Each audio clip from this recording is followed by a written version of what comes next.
I'm really happy to be here with you today. My name is Madiha Nasr. I'm the Vice President of Education for the School of Nonprofit, or the Global Center for the Nonprofit Management, and the board member of the American Heritage College. It gives me a great pleasure that we are going actually to have a very special boot camp today, that it is going to be very interesting to all of you. It will go about three important, three important topics that it is very important for all of us. We will start today actually with one about the boot camp. It's going to be for fundraising, how to establish your nonprofit, which is the 501c3 that we are going to tackle today. My colleague April Lawson, actually, she's going to talk to you a little bit about how we are selecting passionate people in the nonprofit and really make it successful. My colleague, the Associate Vice President, Barbara Vega, she's going to really speak about the grants writing essentials. I think, this is going to be a very interesting boot camp. Stay with us, and I think we are going to go back. If you have any questions, please come back to us. We will be more than happy to do that. Okay, so if we are going to talk about nonprofits, actually, and if we say, do nonprofits affect economy? If we talk about nonprofits in general, everybody speak about nonprofit. Why nonprofit today? Yes, nonprofit is very important. Like all the nonprofit organizations, they play an important and vital role in American economy or any other economy. If we are talking in general, so this is what we are talking about. So if we say nonprofits, the nonprofits, it accounts roughly 5.3% of the nation's total GDP and 9.2% of all wages and salaries that it counts for. So it makes the nonprofit important even for each dollar that they really earn for the industry, because all of that actually counts for the economy at the end of the day. When we are talking the word nonprofit or non-governmental organizations, it is where you have to be to make a difference. Making a difference is just very important for socio-economic development. When I say socio, I say that means social and economic, because it brings a revenue as well for the country where you are serving from. I think today we are going to talk about the nonprofits. The word itself always tells people, okay, but nonprofits doesn't make money. Yes, it does not make money, but it makes a difference. It makes a lot of changes in the lives of many people, especially that nonprofits, it could be in any field. We are talking cross-cutting sectors. You can do charitable nonprofits, and those are in the field of education, the field of childhood, in homeless people. Like we are talking about cross-cutting sector, environmental education. We're talking about pets, many things. So I think you will hear that word a lot today, but you have to be really passionate about opening your own nonprofit. So your main goal of a nonprofit is to benefit the public. Benefiting the public is very important, and supporting any of the governments. Like we are talking about governments now, they cannot do it all. It needs our own intervention to really make it happen and make it a difference. So if I would say, what should I know before starting my nonprofit? Just I need to have my own nonprofit. Any of us can have his own nonprofit, but not any of us know how they can start their own nonprofit, because you need to determine your purpose. Your purpose of your organization is very important. It has to be very clear in your mind. What do I need to do? It does not have to be many things that you want to do. You want to do only one thing, but you want to make it happen and make a difference. In that sense, When you want to do that, you really need to be clear in what you want to do, to be concise, meaning that when I say concise, it means that I am very much focused on the purpose I want to do. It doesn't have to be many things. When you are writing your statement, you're writing your statement describing the charitable mission, because your mission is this where you are going to build up all your achievements afterwards within the community. So the statement must be broad. When I say broad here, I mean that the statement has to be all what you really want to do throughout your nonprofit. And this has to be very important. We will learn later on about why it should be broad, because you may say, okay, I will put it only just to make a difference for children, with cancer. But maybe somebody else would say, yes, I would like to make it for public health and specifically to cure the children with cancer. So, like when you make it broader, it saves you later on when you establish your nonprofit, other procedures that you may need to go through.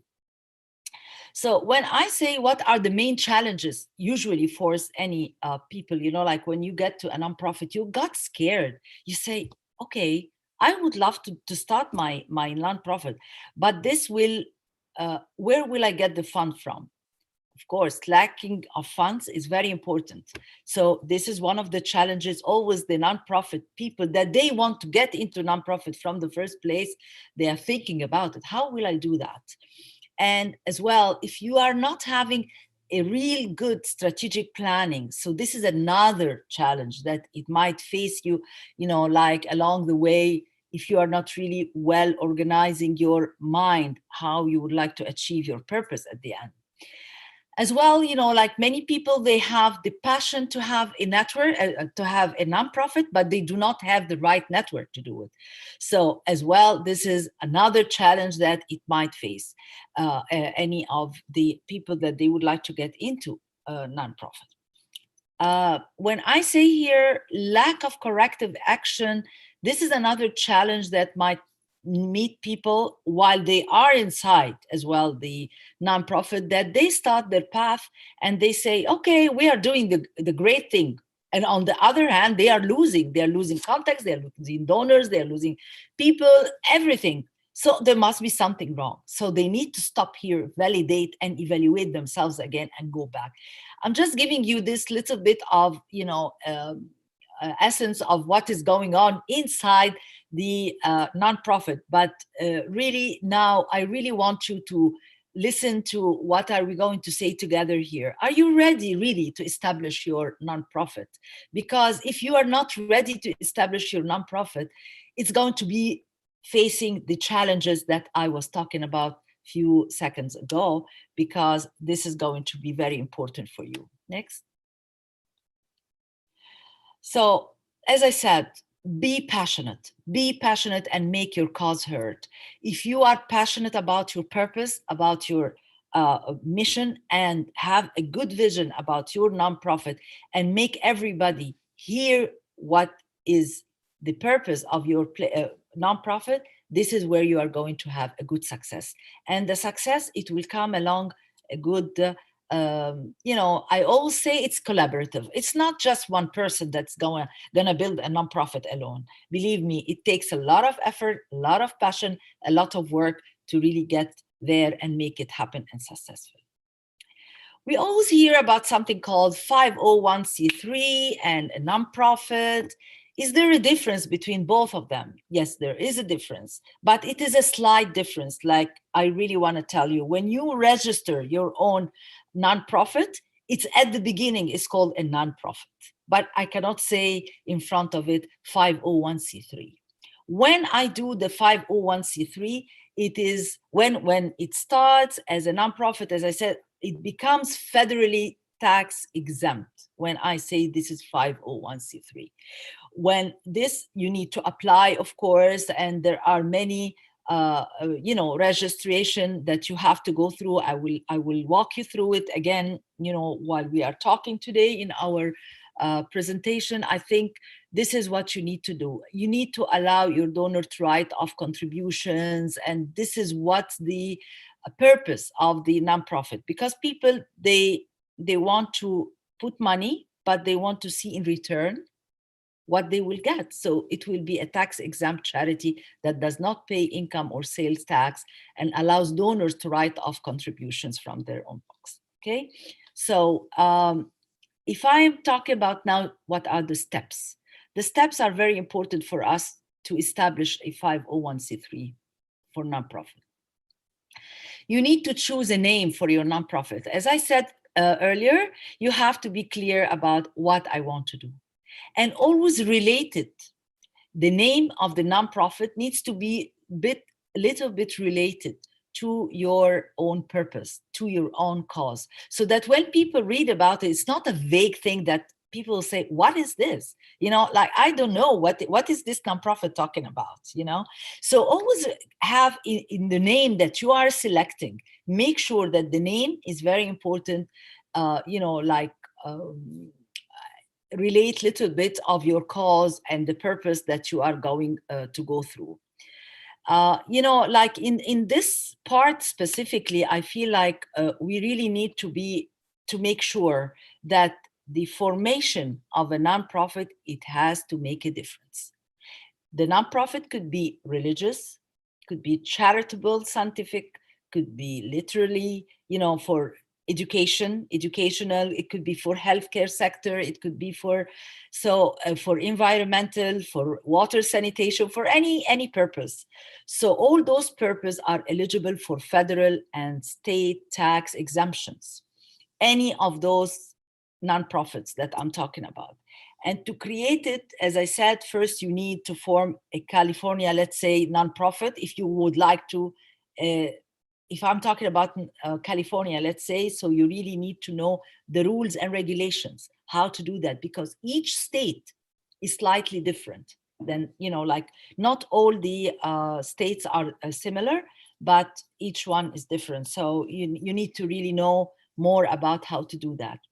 When I say file articles of incorporation, another thing I just want to say here about the name, you need to search as well in the name that it is not really taken by any other nonprofit. You want to make sure that your nonprofit name is not really duplicate of another ones, and this has to go through the the channels through the states. There is a way, like you can really go through it and do it. The next one will be the file articles of incorporation. To do that, it is a legal document, and it needs to be filed with the Secretary of State to create your nonprofit corporation. This process is called incorporating. In some states, actually, the articles of incorporation is called a certificate of incorporation or corporate charter. This is another thing, like you really want to read about it. You really need to know about these articles of incorporation. It is not an it is a form, and that form you have to fill it out, and throughout this you can really go to the next step. As you see, it's not like one thing go. No, it is a step that you have to go through. And right after you do the file articles of incorporation, you can now apply for your IRS tax exemption. When you do the IRS tax exemption, for instance, in California, let's say, you will need to have certain specific language in your articles when you are really writing it. It has to include a statement of purpose, as I mentioned earlier, that your statement of purpose has to be clear, concise, and it meets the IRS requirements, where it is very important, and the statements has to be that, we will not engage in prohibited political or legislative activity. It has to be very much clear of, like certain things, the rules and regulations, and you need to abide to the compliance as it should be from IRS. And, then, like you will find it very easy for you, like to step from one step to the next. When it says here, apply for state tax exemption, this is the same thing. And then Number 5, which is very important, draft your bylaws. Now I know that I'm going to have a purpose. I'm already establishing, I'm in the steps doing that. Meanwhile, in parallel, I have to start writing my bylaws. When I write my bylaws, that means that the inner side of the corporate, it's still a corporation until you get the EIN from the IRS, by the way. So it's just like, so I'm still into doing the steps of establishing my nonprofit. So I have to be very careful about what am I writing. So I draft my bylaws, which is the statute of the inside of the nonprofit. All the steps that you are putting over there, it what we can say, it draws the path of where we want to be. It puts all the rules and regulations of the nonprofit, like from the administration part, from the governance, from the board of directors, the executive board, who are we going to hire, what are rules and regulations, compliance, every single thing has to be into this bylaws. And while we are doing our bylaws, we are really putting all the details of it. And it is still, by the way, the bylaws, it could be changed. It is changeable, because at the beginning, maybe you want to do many things that's not really applicable to what we're doing, or it is not going to really help in what we're doing. You can sit again and change, because you still have to appoint your directors, you still have to appoint your board of directors after you see little bit of clearance of many things around.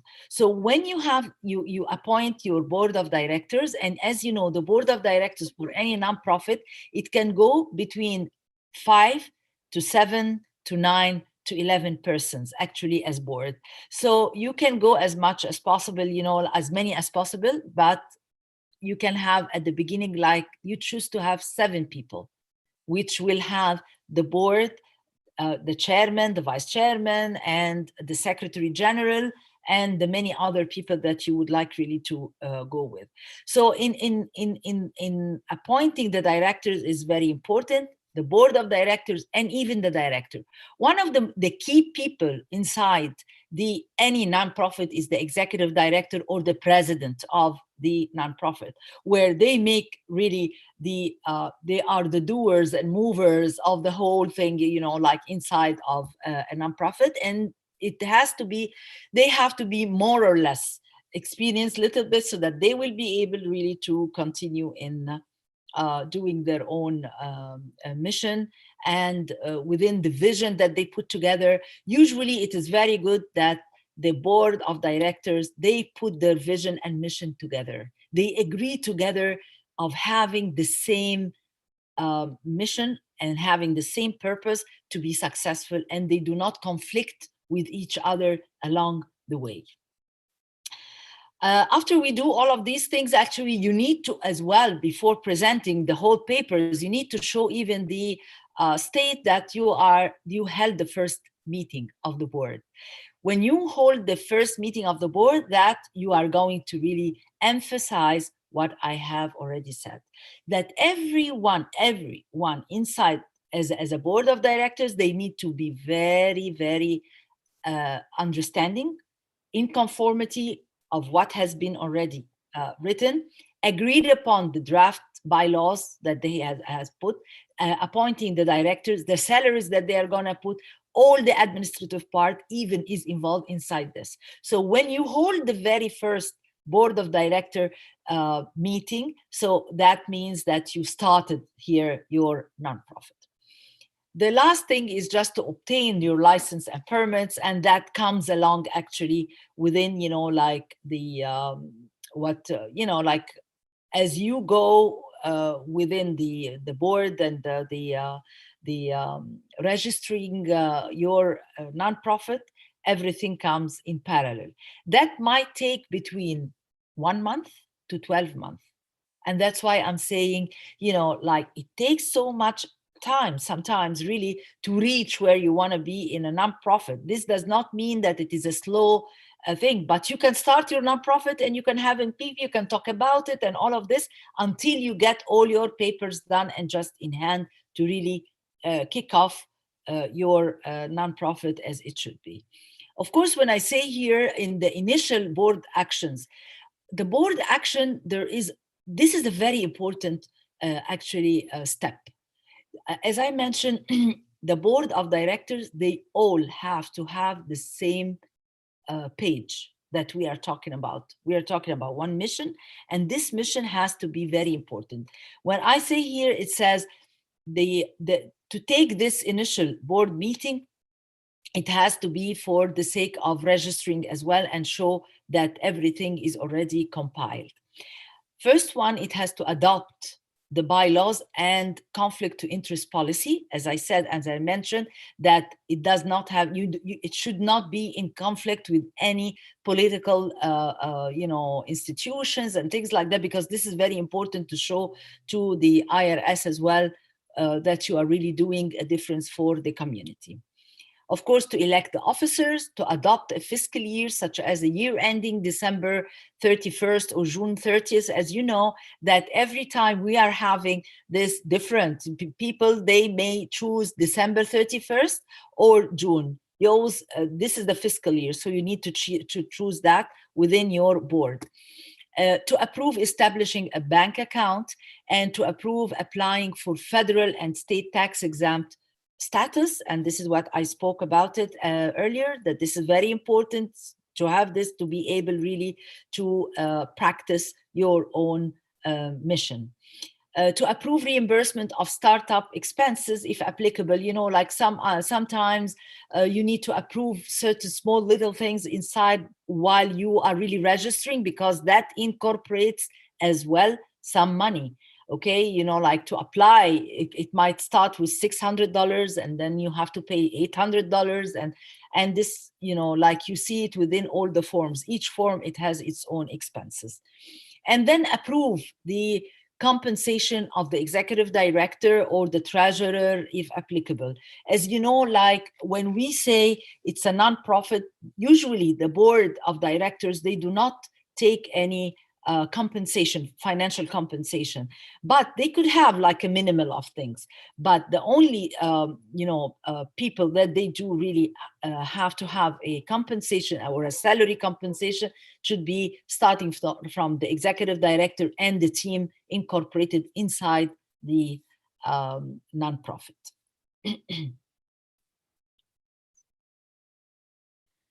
Okay, so here, when I was talking about which form is very important, the 1023, it is needed to file your own nonprofit. So the 1023, it's a long, like form that you need to go through it, and it has lots of demands for, like you really need to fill it out. If I can walk you through, there is like organizational structure, compensation, other, like any other financial arrangements with which offers that we already set it up during our first board meeting. We did the first board meeting that we are ready actually to fill out our 1023 with all information needed.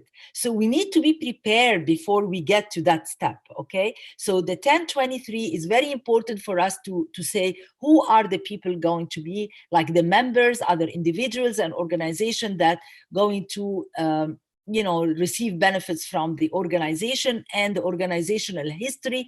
What is it exactly? That was, one of the things, specific activities that it's going to be incorporated within the nonprofit, and actual and or projected statement of revenues that we see at that time, like with any identified activity at that meeting. Because when we have the first, as I said, board meeting, it sets the whole coming for the organization.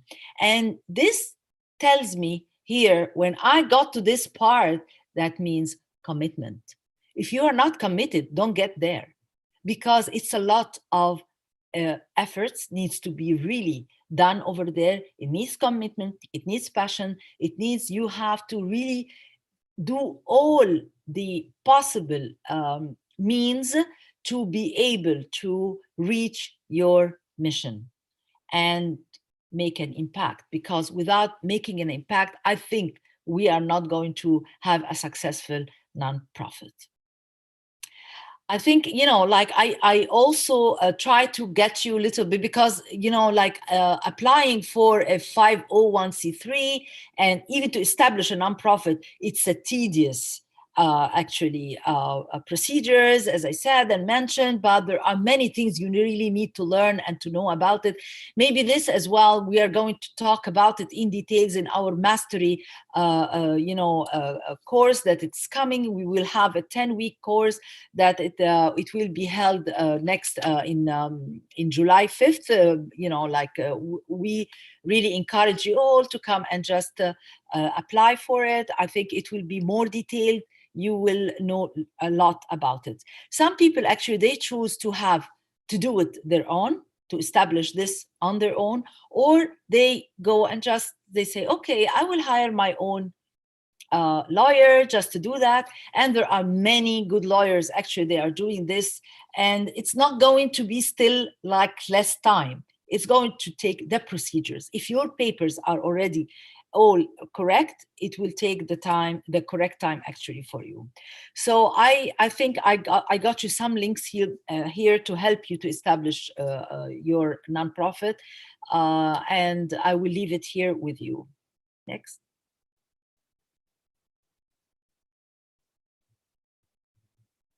Okay, so here it comes, the very important thing for us, which is, I think, without having a financial stability within any place, not only the nonprofit, it's not gonna fly. But there are tips actually that we can do, like we established our nonprofit now, and we wrote our mission and visions, as well as our purpose of existence, why we are there. One of the most important elements in any nonprofit or charitable organization is to find the resources to make it happen, which are human resources. And I think my colleague April as well, she will talk to us next session about this, in detail. The financial resources is very important. It is considered a very important element where it keeps your mission sustained in achieving its goals.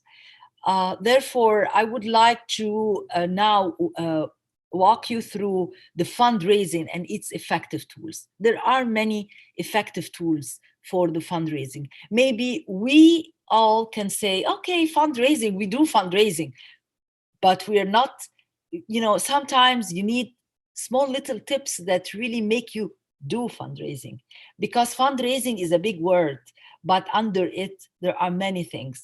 Like we are talking about fundraising is just like the financial resources from for the organization, but that comes through different channels. One of the channels, my colleague Barbara Vega, actually, she will talk to us about the grants and grants writing and grant seeking. I think this is very, very important for any nonprofit actually to know and learn about it. And I'm sure that it will be very useful, that session too, for you.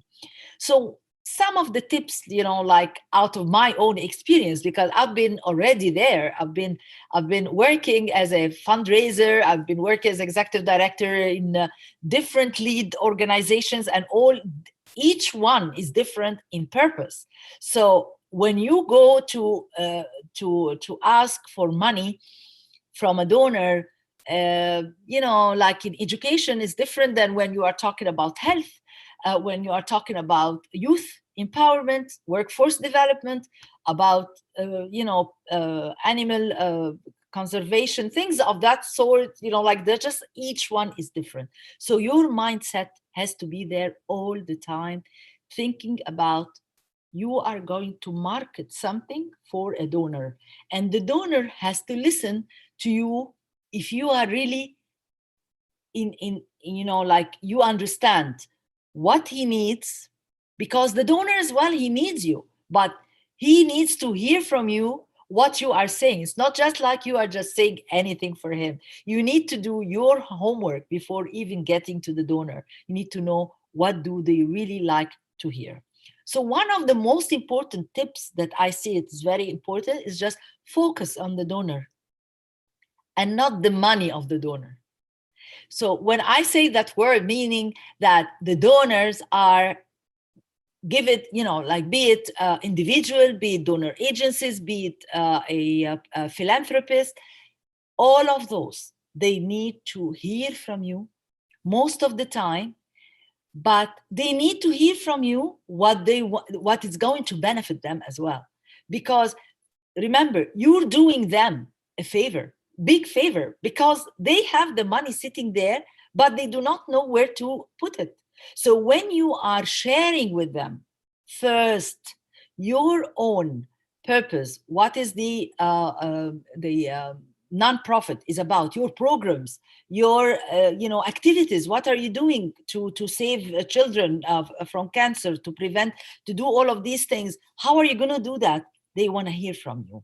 So when you focus on the donor, make sure that you are really making it very not every time I'm going to call them because I need money. No, I'm going to be with them because I want to share with them what I'm doing. Okay, so you need to share with your donors all the time, even to increase them throughout your own channels, which is social media, newsletter, direct phone calls, a thank you letter. Maybe you can just send even this one, and it has to be the letter that it is what we call it, from the heart, because they have enough. All donors, all people, they have enough. Every single day they have like hundreds of people just sending them asking for money. So whoever gets the money is the person who really click with their own purpose, with their own activities, with their own goals, because they do have certain criteria. They want to hear it from you. They want to hear, how are you going to spend this money? How are you going to do it? Where? How many people will get affected at the end, impacted? Are we talking about people? Are we talking about country?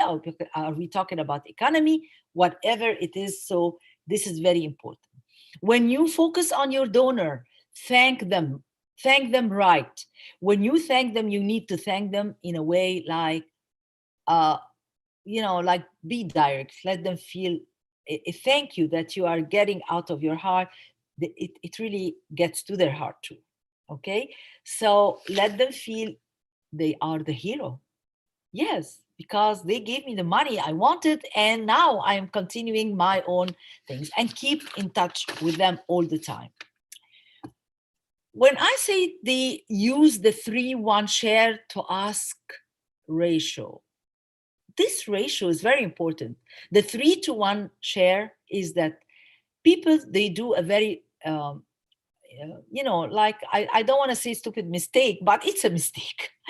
What they are doing is just, they go to the donors, and let's say they go to this bank, that this bank is just like my bank all the time. I go to them like every month and I say, please, I need to raise fund for 10,000. I have an event, I want you to sponsor it. All the time, I'm just asking. No, I want to share with them 3 times and then ask 1 time.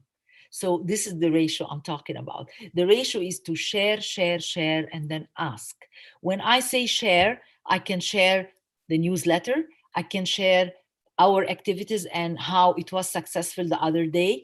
And I can share that we had a very great keynote speaker that have done for us, like it brought training to our employees or to our program for the activities, whatever we're doing.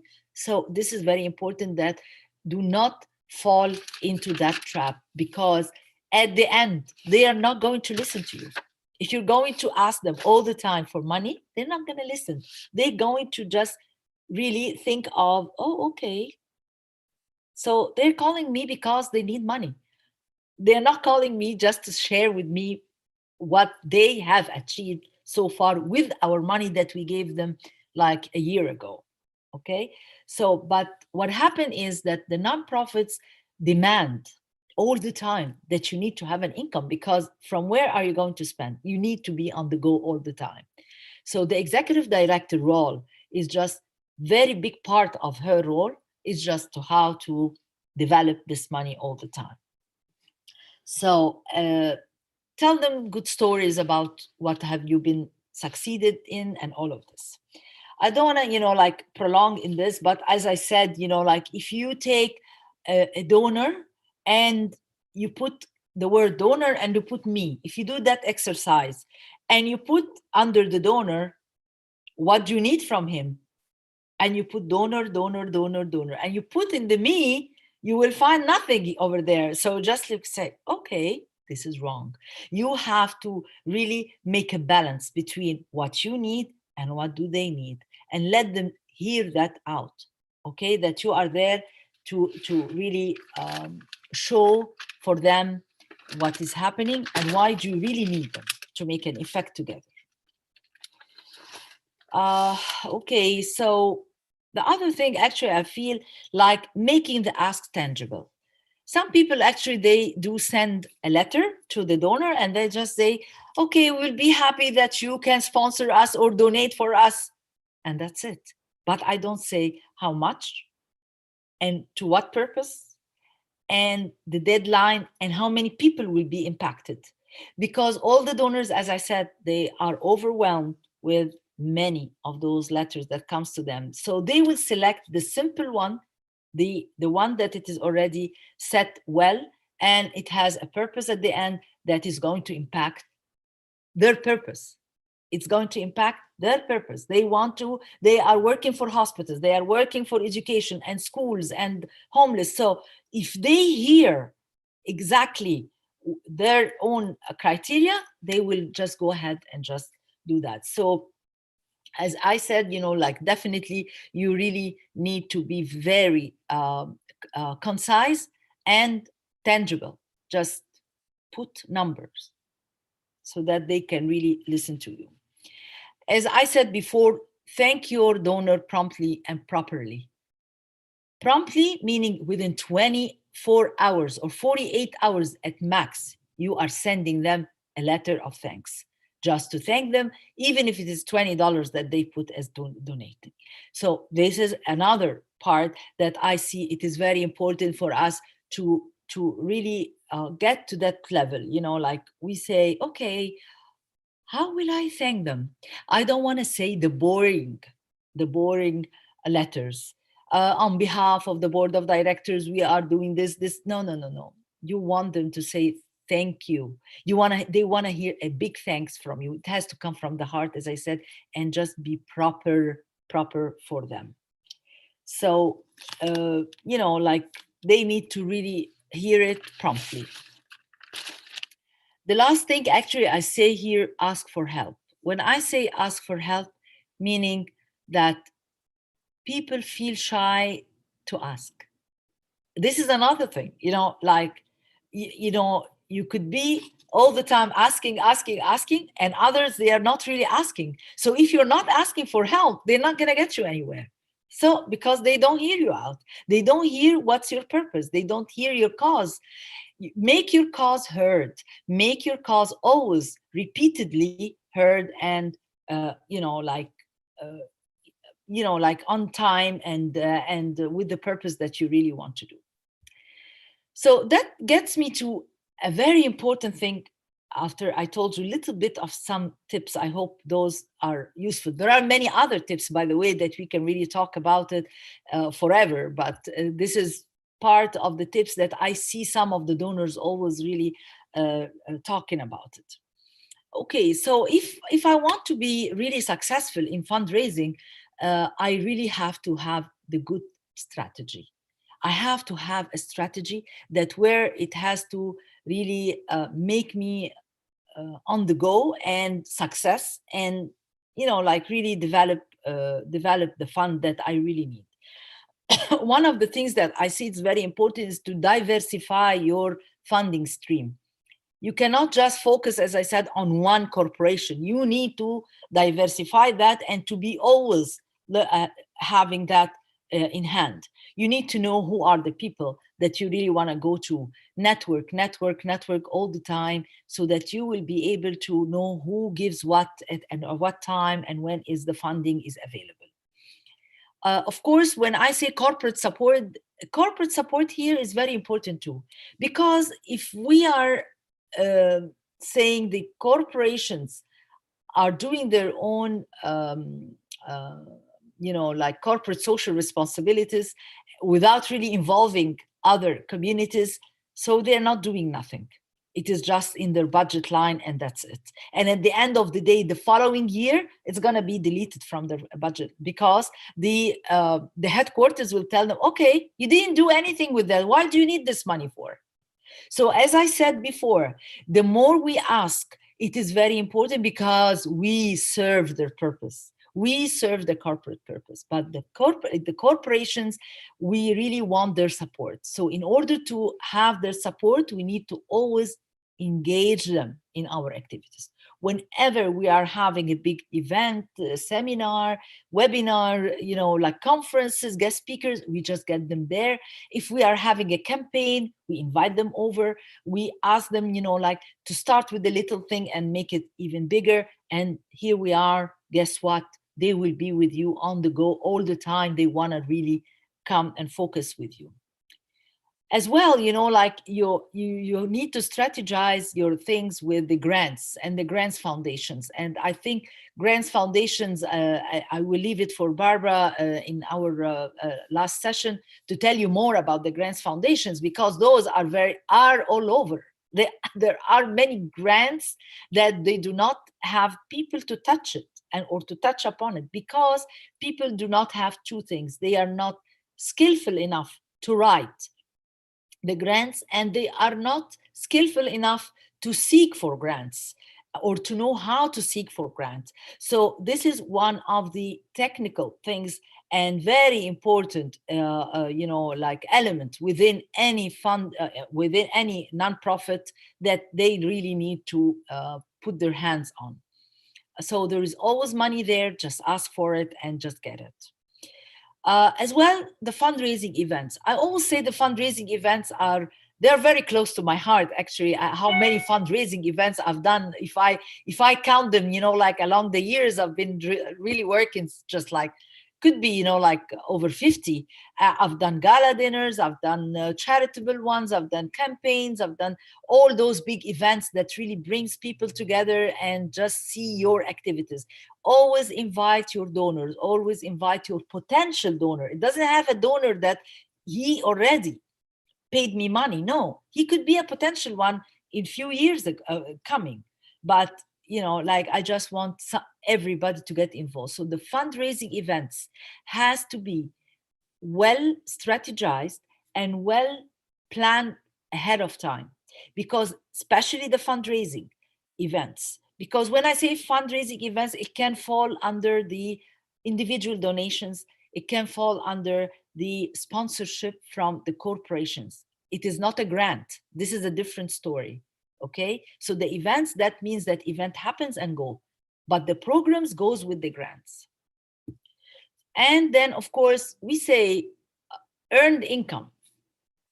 I need to be sure that within my strategy that I have like an income generating project or an activity that can keep my nonprofit non-falling, because sometimes it happens, and I have been experiencing some. I've seen a lot of nonprofits and non-governmental organizations, they could not sustain their funding opportunities from other donors, because they lack the skills, they lack the experience.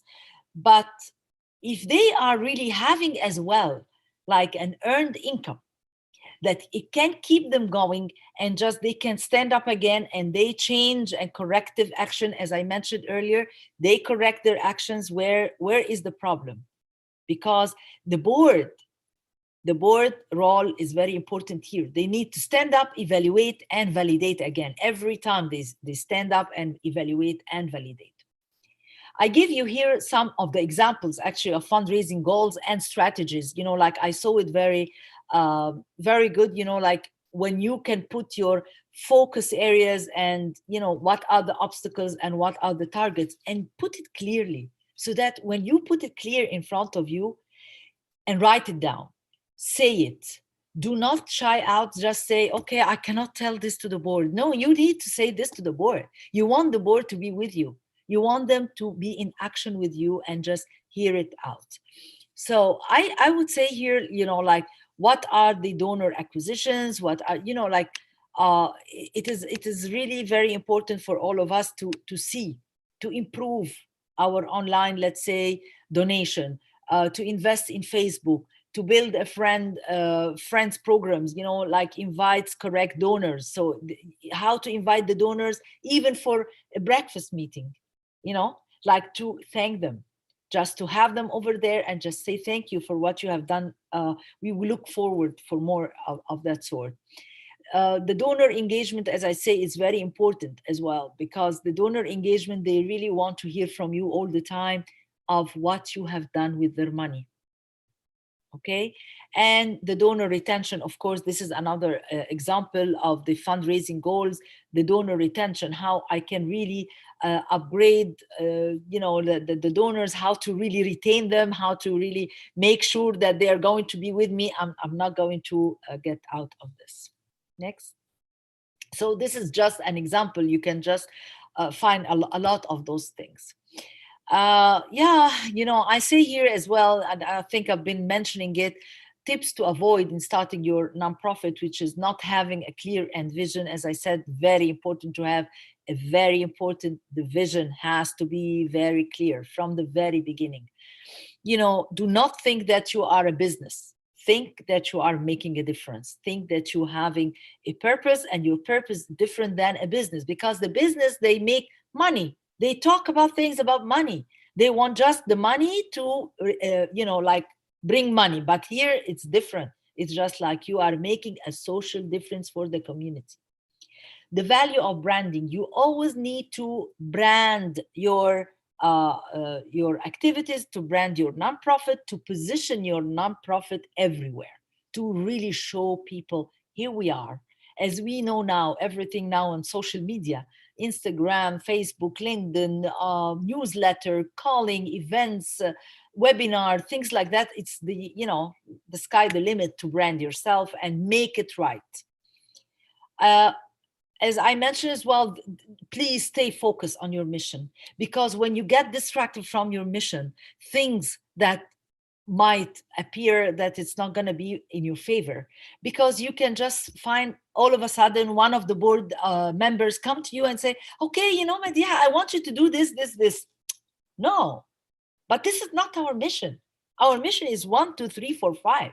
So I need to always stay focused and can even say, no, I cannot do this because this is not within our mission. So staying in focus will make a success. Of course, the board governance and transparency, I think that my colleague April, she's going to talk about it for the governance and transparency, because this is very important within any nonprofit compliance. And the compliance has to be one of the things that we really need to look at it. The trust, the board of trustees, the advisory board, how they're all talking to each other and in a transparent way, and with the executive board as well, how they apply and comply to all the rules and regulations and the bylaws of the nonprofit along the terms that they are serving.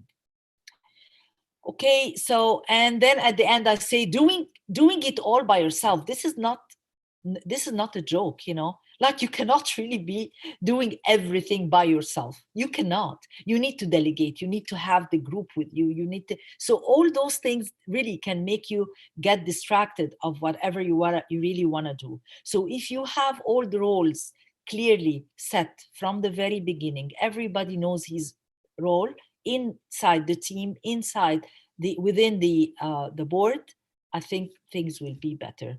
I think I spoke a little bit, I gave you a little bit of a nutshell, like everything, just to taste about the fundraising, the tips, the what to avoid, what not to, what to do as well, like to make it successful, and more importantly, to have the passion for it. And just remember, fundraising is not about make it easy for you or for your convenience. It is for your donor convenience. Always think about donors, because those are the people you need it most within your own nonprofit to keep it going. And when I say heal, people give to people through people because they ask. Ask for the money. You will find it and you will have it all the time. Thank you very much. I think that we have done a great, first session today. I hope and I wish that we will see you again in other actually boot camps and workshops, because we are doing this all the time. Looking forward to see you on the 10-week mastery program that it will start on July 5th, and we will tell you about it. Stay tuned and just follow us on the Instagram and our Facebook for American Heritage College. And now I leave the floor for my colleague, April Lawson, the president of the Human Resources actually school, for the vice president for the Human Resources School actually at American Heritage College. April, the floor is yours. Thank you so much, Madiha. Wonderful presentation, valuable information. We're going to take a quick break so that you can get up and stretch. And then I will come back and we're going to talk about selecting passionate people. Selecting passionate people. So we will be back in 5 minutes. Thank you.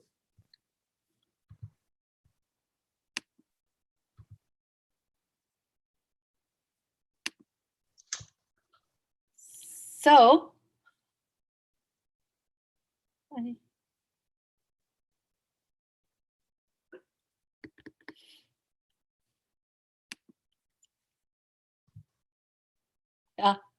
we now are I hear you.